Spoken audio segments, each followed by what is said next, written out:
Hello everyone, Shreyas ব্লগে তোমাদের আবারও স্বাগত জানাই। আজকে সকাল সকাল 11টা সাড়ে 11টা নাগাদ আমরা বেরিয়ে পড়েছিলাম একটু ঘুরু করতে, তাই গাড়ি থেকেই ব্লগটা শুরু করছি। আর দেখিয়ে দিলাম আজকে আমি কি আউটফিটটা পরেছিলাম। প্রথমেই আমরা চলে গেছিলাম আজকে ব্যাঙ্গালোর প্যালেস দেখতে। ব্যাঙ্গালোর প্যালেসে যেতে হলে প্রথমেই ব্যাঙ্গালোরের পার্পেল লাইনের মেট্রো থেকে উঠে আমাদের নামতে হবে কাবুন পার্ক মেট্রো স্টেশনে। মেট্রো থেকে নেমেই আমরা দেখতে পাবো অনেক অটো দাঁড়িয়ে থাকে। পার অটো পিছু 150 টাকা দিলেই আমরা চলে আসবো ব্যাঙ্গালোর প্যালেসের সামনে। কিছুক্ষণের মধ্যেই আমরা পৌঁছে গেলাম ব্যাঙ্গালোর প্যালেসে।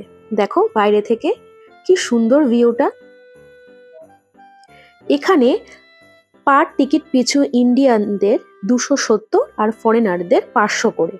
তার সাথে ঢোকার সময় আমাদের প্রত্যেকের গায়ে একটা করে স্টিকার লাগিয়ে দিয়েছিল। মোস্ট ইন্টারেস্টিং পার্ট হচ্ছে এখানে ফ্রিতে অডিও গাইড পাওয়া যায়।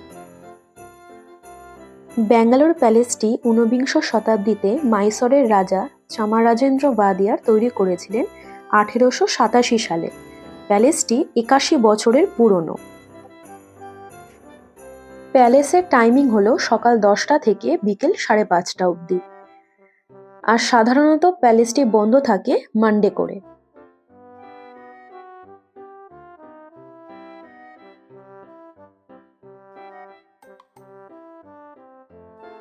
প্যালেসের ভিতরে কিন্তু কোনো ভিডিওগ্রাফি উইথ ক্যামেরা বা অ্যালাউড নয়, বাট তাও তোমাদের সুবিধার্থে আমি কিছু কিছু ভিডিও ক্লিপস নেওয়ার চেষ্টা করেছি, যাতে তোমাদের আমি দেখাতে পারি।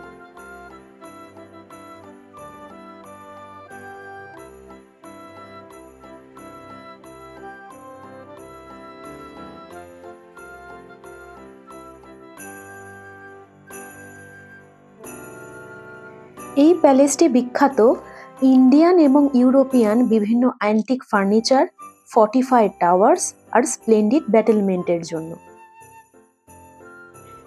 ভিডিওতে এখন তোমরা যেই জায়গাটি দেখছো সেটি আগেকার দিনের রানীরা লাঞ্চের পর এখানে এসে আয়েশ করত এবং পান খেত।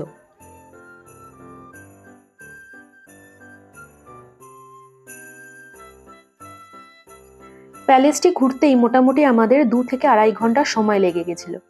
তাই সকলেরই খিদে পেয়ে গেছিল, তাই আমরা চলে গিয়েছিলাম ইম্পেরিয়াল একটা রেস্টুরেন্টে। লাঞ্চে নিয়েছিলাম আমরা স্টার্টারে আলফাহাম চিকেন, আর মেন কোর্সে মার মাসির জন্য জিরা রাইস আর বাটার চিকেন, আর আমাদের সবার জন্য এগ ফ্রাইড রাইস আর হংকং চিকেন। খাওয়া দাওয়ার পর আমরা চলে এসেছিলাম লালবাগ বোটানিক্যাল গার্ডেন ঘুরতে। লালবাগ বোটানিক্যাল গার্ডেনে এন্ট্রি ফি হচ্ছে পার হেড 50 টাকা করে। গার্ডেনটি এতটাই বড় তাই আমাদের নিয়ে নিতে হয়েছিল একটা গল্ফ কার্ট, যেটা পার হেড 100 টাকা করে। লালবাগের স্পেশাল অ্যাট্রাকশন হচ্ছে গ্লাস হাউস, যেটি অনেক বছর আগে ইউরোপিয়ানরা তৈরি করেছিল, যেটা ছবিতে তোমরা দেখতে পাচ্ছ। প্রত্যেক বছর এখানে বছরে 2বার করে ফ্লাওয়ার ফেস্টিভ্যাল হয়, 15ই আগস্ট আর একটা 23শে জানুয়ারি। ভিডিওতে এখন যে গাছগুলো দেখছো সেগুলো পশু পাখির শেপে কাটা হয়েছে।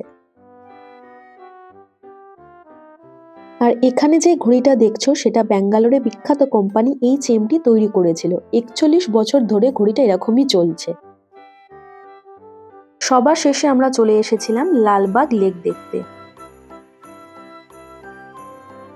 একটা কথা মাথায় রাখতে হবে কিন্তু, লালবাগ আরেকটি কারণে বিখ্যাত, বিভিন্ন ট্রপিক্যাল এবং সাবট্রপিক্যাল প্ল্যান্টের জন্য, যেগুলো হাজার হাজার বছরের পুরনো। আজকে এখানেই আমি আমার ডেলি ব্লগটা শেষ করছি। বড়দের প্রণাম এবং ছোটদের ভালোবাসা জানিয়ে। ভালো লাগলে অবশ্যই একটি লাইক এবং সাবস্ক্রাইব করে দিও।